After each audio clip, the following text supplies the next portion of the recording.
በቀል ቀላል ነው። የቆሰለ ልብን በደም መመለስም ህጋዊ መብት ሊሆን ይችላል። ነገር ግን በዚህ በጭካኔ በናወዘች ዓለም ውስጥ ከበቀል ይልቅ ምህረትን፣ ከጥላቻ ይልቅ ፍቅርን፣ በሞት ፍርድ ሊሰየፍ ከቀረበ አንገት ላይ ደግሞ የሞት ገመድን አንስተው ህይወት የሚዘሩ ጥቂት ታላላቅ ነፍሶች አሉ።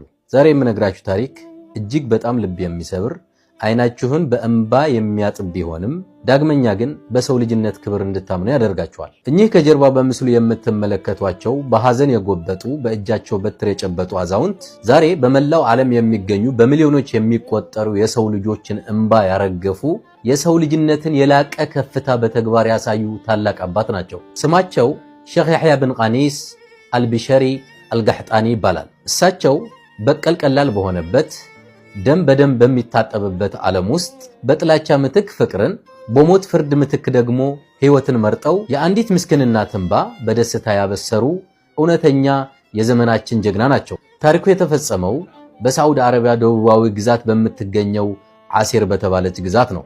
በዚህ አካባቢ የሚኖሩት ሼኽ ያሕያ በንደር የተባለውን ወጣት ልጃቸው በክብር በደስታና በብዙ ተስፋ አሳድገውት ነበር። በንደር ለአባቱ የአይን ማረፊያ የነገ ተስፋቸው ነበር። ነገር ግን በአንድ መጥፎ ቀን በወጣቶች መካከል በድንገት በተቀሰቀሰው የከረረ የቃላት ክርክርና ግጭት ምክንያት እጅግ በጣም አስደንጋጭ የሆነ ነገር ተፈጠረ።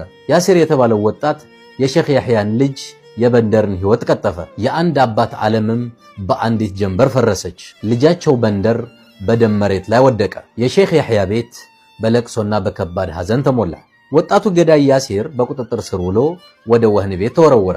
ጉዳዩም በፍርድ ቤት ሲታይ ለዓመታት በከፍተኛ ጭንቀት በእስር ቤት ላይ ቆየ። በእነዚህ ዓመታት ውስጥ የሼኽ ያሕያ ልብ በሐዘን ሲደማ፣ የወጣቱ ገዳይ የያሲር ወላጅ እናት ደግሞ በጭንቀት ውስጥ ሆነው ያላለቀሱበት አንድም ቀን አልነበረም። በመጨረሻም የሳዑዲ ፍርድ ቤት ገዳዩ ያሲር በሞት ቅጣት እንዲቀጣ የማይቀለበስ ውሳኔ አስተላለፈ።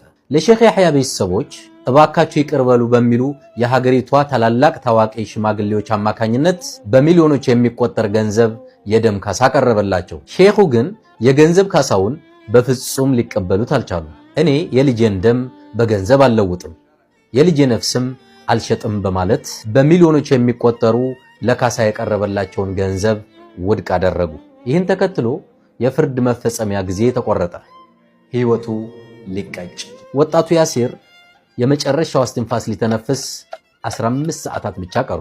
ሰዓቱ በፈጠነ ቁጥር በአንዲት ምስኪን እናት ቤት ውስጥ የአንዲት እናት ልብ በሐዘን ሊቆም ደርሶ ነበር። ያሲር ለሷ ብቸኛ ልጇ፣ የቤቷ ምሰሶና ታማሚ አካሏን የሚንከባከብላት ብቸኛ ደጋፊዋ ነበር እና